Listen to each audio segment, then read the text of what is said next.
दौलत और सच, Donald Trump. आज हम बात करेंगे एक ऐसी शख्सियत की जिसकी ज़िंदगी में दौलत भी है, शोहरत भी है और विवाद भी। डोनाल्ड ट्रंप एक बिजनेसमैन, एक सेलिब्रिटी और अमेरिका के 45वें राष्ट्रपति। लेकिन उनकी कहानी सिर्फ सफलता की नहीं है, यह कहानी है दौलत और सच की। कहते हैं हर सफलता की कहानी में एक चमक होती है, लेकिन हर चमकती कहानी के पीछे एक साया भी छिपा होता है। डोनाल्ड ट्रंप की कहानी भी कुछ ऐसी ही है, जहां दौलत, शोहरत, विवाद और राजनीति सब एक साथ चलते हैं। डोनाल्ड ट्रंप की कहानी सिर्फ उनकी नहीं है, यह उनके परिवार की 3 पीढ़ियों की कहानी है। 1885 में उनके दादा फ्रेडरिक ट्रंप ने अमेरिका में होटल और रेस्टोरेंट का बिजनेस शुरू किया। फिर उनके पिता फ्रेड ट्रंप ने न्यूयॉर्क में रियल एस्टेट का बड़ा कारोबार खड़ा किया और 1946 में जन्मे डोनाल्ड ट्रंप ने 37 साल की उम्र में इस बिजनेस की कमान संभाली। ट्रंप सिर्फ बिजनेस करना नहीं जानते थे, वे जानते थे कि मीडिया और पब्लिसिटी का खेल कैसे खेलना है। उनकी रणनीति सरल थी, आक्रामक फैसले लो, मीडिया में चर्चा बनाओ और पब्लिसिटी को ताकत में बदल दो। यही रणनीति आगे चलकर उनकी पहचान बन गई। ट्रंप का पहला बड़ा दांव था मैनहट्टन का एक पुराना होटल।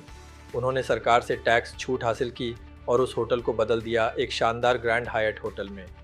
यह उनकी पहली बड़ी सफलता थी, जिसने ट्रंप को रियल एस्टेट की दुनिया में मजबूती से स्थापित कर दिया।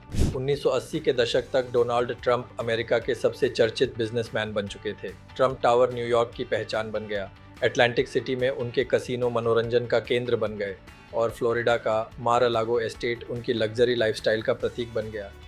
ट्रंप अब सिर्फ बिल्डर नहीं थे, वे एक सेलिब्रिटी ब्रांड बन चुके थे। लेकिन दौलत के साथ विवाद भी बढ़ने लगे। मीडिया का फोकस अब उनके बिजनेस से ज़्यादा उनकी निजी ज़िंदगी पर होने लगा। मॉडल्स से रिश्ते, हाई प्रोफाइल शादियां और कई विवाद। जितनी सफलता बढ़ी उतने ही विवाद भी गहराते गए। 1990 का दशक ट्रंप के लिए सबसे मुश्किल समय था। कई बड़े बिजनेस प्रोजेक्ट्स पर भारी कर्ज चढ़ गया। अटलांटिक सिटी के कसिनो दिवालियापन की कगार पर पहुंच गए।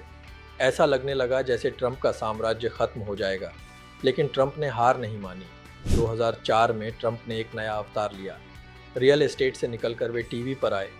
रियलिटी शो द अप्रेंटिस में उनका डायलॉग "यूर फायर्ड" पूरे अमेरिका में फेमस हो गया। इस शो ने ट्रंप को फिर से घर घर तक पहुंचा दिया। द अप्रेंटिस ने सिर्फ टीवी रेटिंग नहीं बढ़ाई, इसने ट्रंप की पूरी इमेज बदल दी।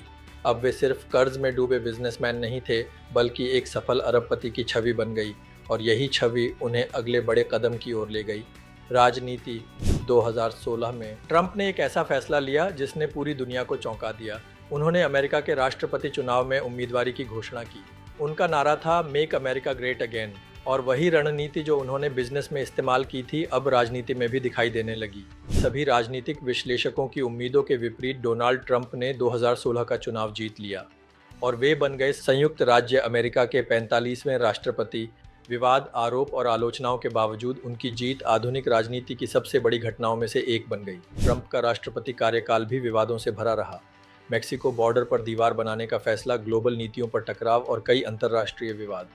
2020 का चुनाव हारने के बाद उनकी राजनीति और भी ज़्यादा चर्चा और विवादों का विषय बन गई। डोनाल्ड ट्रंप की कहानी को 3 हिस्सों में समझा जा सकता है। 1980s real estate tycoon, 2000s reality TV star. 2016 के बाद राजनीतिक नेता। तीनों अवतारों में एक चीज़ समान रही, पब्लिसिटी और प्रभाव। डोनाल्ड ट्रंप की कहानी हमें एक बात सिखाती है, दौलत और शोहरत की दुनिया में सफलता और विवाद अक्सर साथ साथ चलते हैं। और यही है दौलत और सच, जहां हर चमकती कहानी के पीछे एक अलग सच छिपा होता है।